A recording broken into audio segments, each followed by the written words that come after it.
Hello, welcome to our video. Today we are going to discuss about some of the famous personalities of Russia. My name is Rutuja Sakharkar. I am Rutuja Mandhare. I'm Saezel Rana. And here I am Mukul Sharma. So today we are going to discuss you. Today I'm going to discuss you about the Rurik, the legend. Rurik legend was unknown before the wasn't written up before the 12th century. So he was it was unknown that when he was born, but we know that he was died in 879 BC AD. So now he was the founder of the first Russian ruling dynasty, the Rurik Dynasty. So the tales about this legend and the Kivan's Rus was was not written until the beginning of 12th century. So where oftenly the it was passed through generation to generation by metaphors and gathering and other activities. But after the 12th century, uh, we get to know about him in the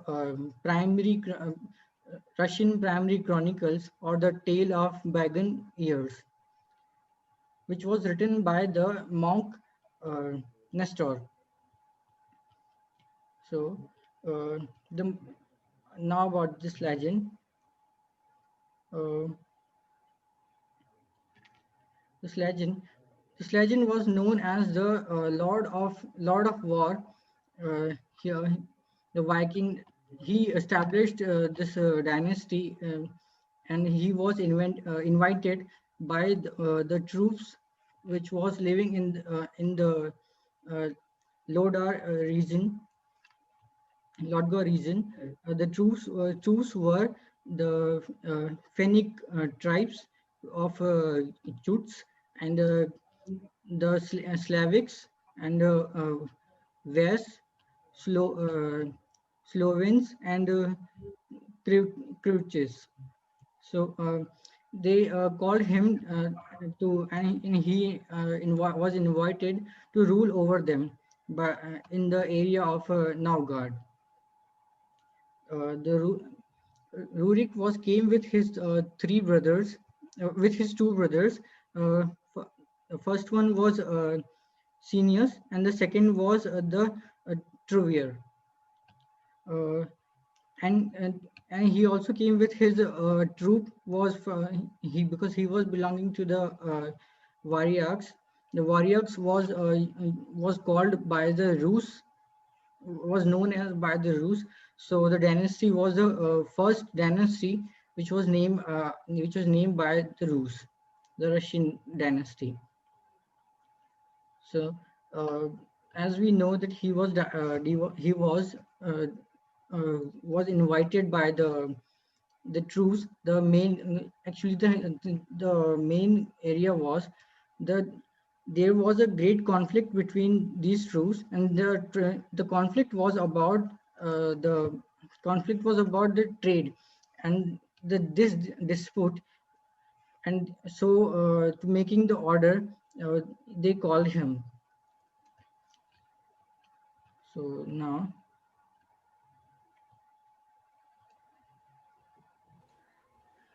the legend has it that the Rurik came uh, the from beyond the sea, which with his two brothers, the Simon and the Tros. As we know from the that book written books, uh, Rurik was united the three towns after his death, because uh, his brothers uh, Senius was ruling on the town Black Zero, and the Triver was ruling over the uh, Abzoic. But after his death, he joined all these territories, and as we know, he was died in 1879. So he left behind his young son Igor, and so after his death, the this region was temporarily passed to the Olgi. Olgi was his battle captain, and until the Igor grew up. Now, many historians have believed that the Senius and Trevor doesn't exist, uh, but it might be a misconception. But we found some theories about both of his brothers. This is that the legend was needed to explain from where the ruling dynasty organized and originated also. Because the Kivans, because they founded the Kivan ruling. So, moreover, later the chronicle says that the Rurik ruled not the Novgorod, but the town of Ladoga. History says that more likely as Logar was built in 1758 AD, while the Novgorod was unfounded or the founded in 10th century. So no far we know that Rurik has established uh, uh, his area. He was used to call it the Rurik Grovisti, which means the Rurik establishment, and it was established in the area of in the main center of the trading center. It was believed that he have been built this. So uh, it wasn't in the name, because he we know that he was a legend. The Norman says that there was a theory, the Norman theory, as we have discussed. The Norman theory says that the Rurik is defined as a legend or the vision. He may be known as the Rorik or the Horik and the Hedrick, and many other names by the local people. We came to meet many old German languages. So accordingly, the Rorik was came in the rule in Slavic and the Feni tribes in 1862. So could be a Danish Viking. So he was a Danish Viking lord Rorik, or from the uh, Desortids, or some other sandwiches world trades. So thanks for listening me.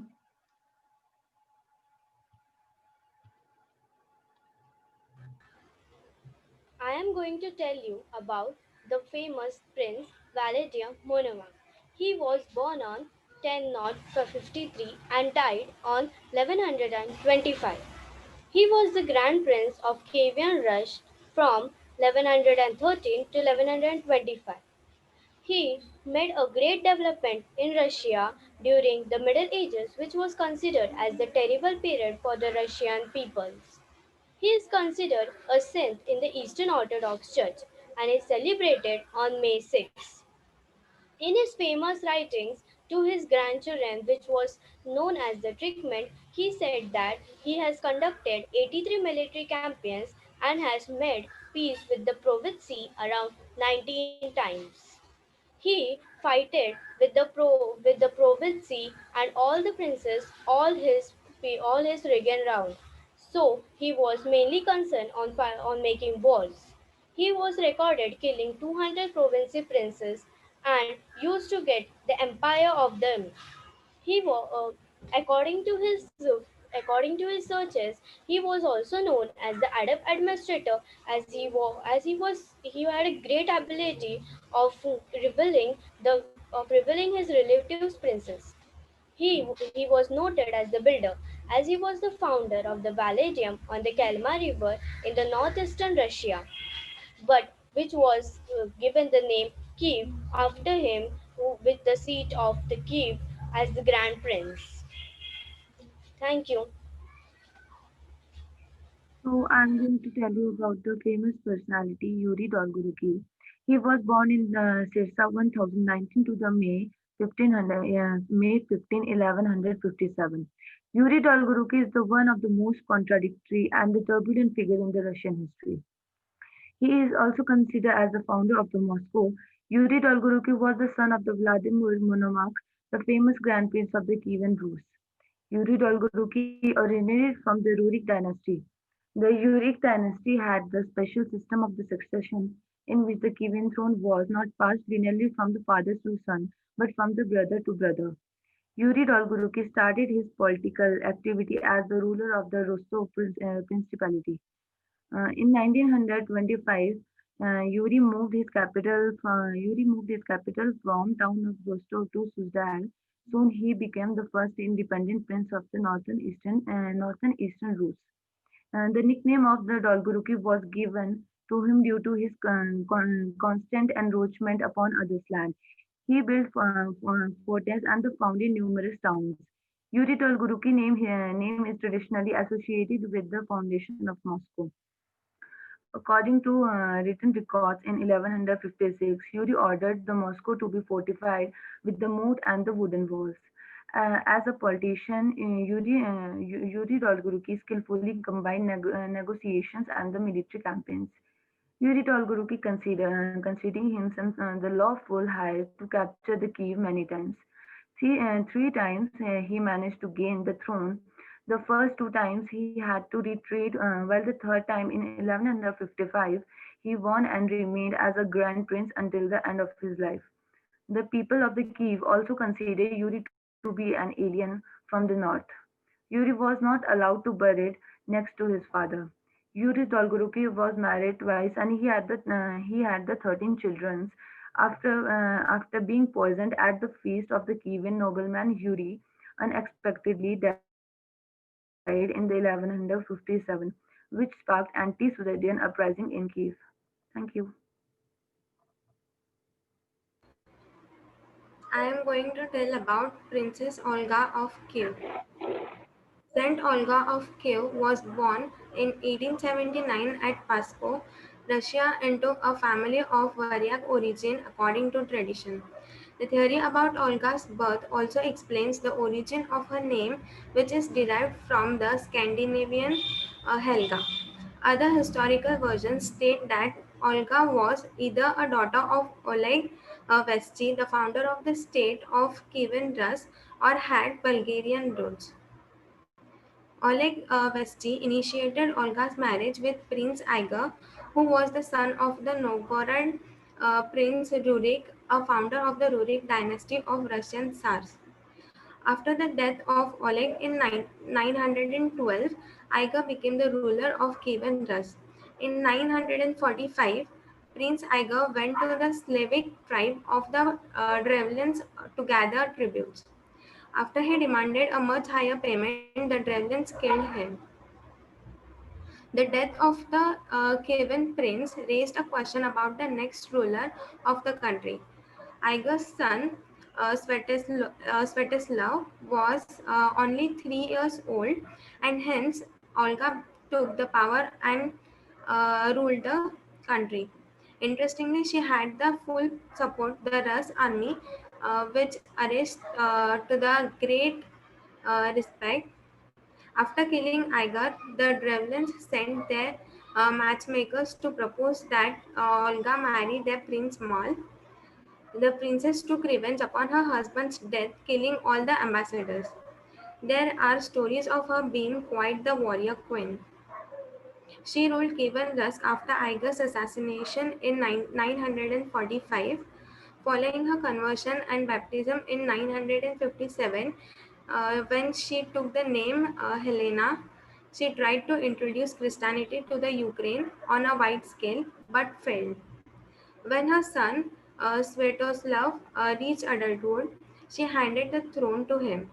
Apparently, she had a big influence on her grandson, Vladimir the Great, who in 988 made Christianity the official religion of Kievan Rus. She is grandmother of Saint Vladimir. great grandmother of Saint Boris and Saint Gleb. Saint Olga died on 11th July 969 in Kiev of natural causes. Thank you.